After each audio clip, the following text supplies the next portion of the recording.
Okay, let's try this problem. We've been given a reaction between two NO molecules plus a Br2 to make two NOBr gas molecules.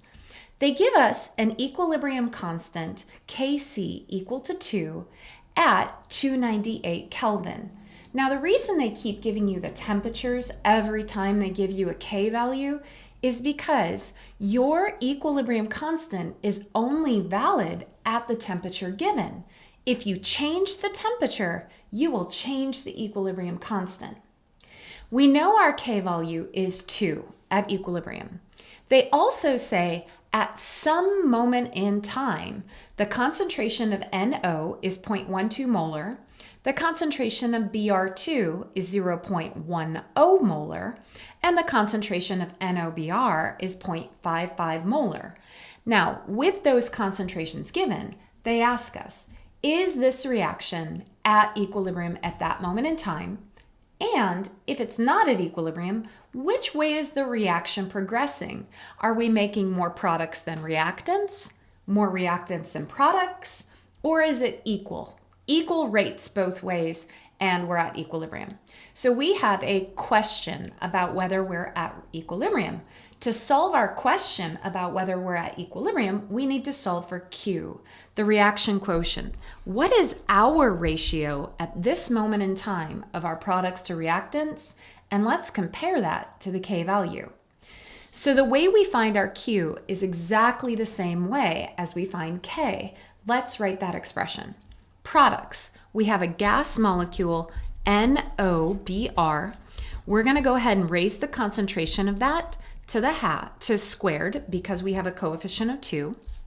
We're going to go ahead and divide that by our reactants, NO, and that's going to go ahead and be squared as well because we have a coefficient of 2. And then we have our Br2 also on the bottom because it is a reactant. Now I'm going to go ahead and plug in the values given. Now these don't have to be equilibrium values because it's not K, an equilibrium expression.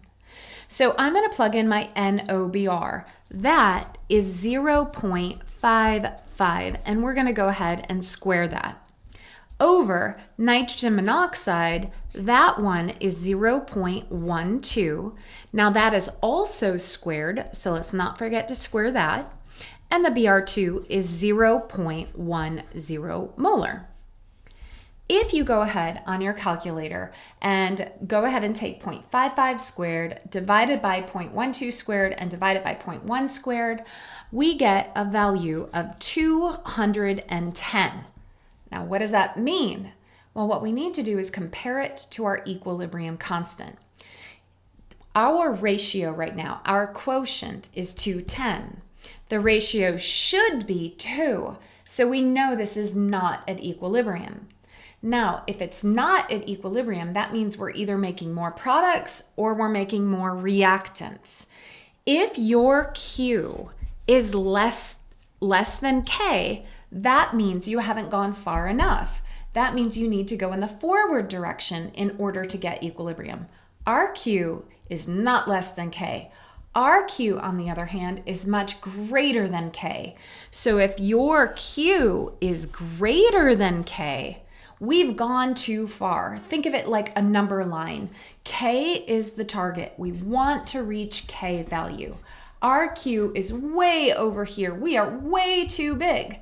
So what we need to do is go reverse in order to get to our equilibrium value, our equilibrium ratio. We need to shift to the left in this case. Our ratio is way too big, so what we need to do is we need to decrease our products. These need to start going down, and we need to increase our reactants. The bottom part of our fraction needs to go up. We need to make more reactants.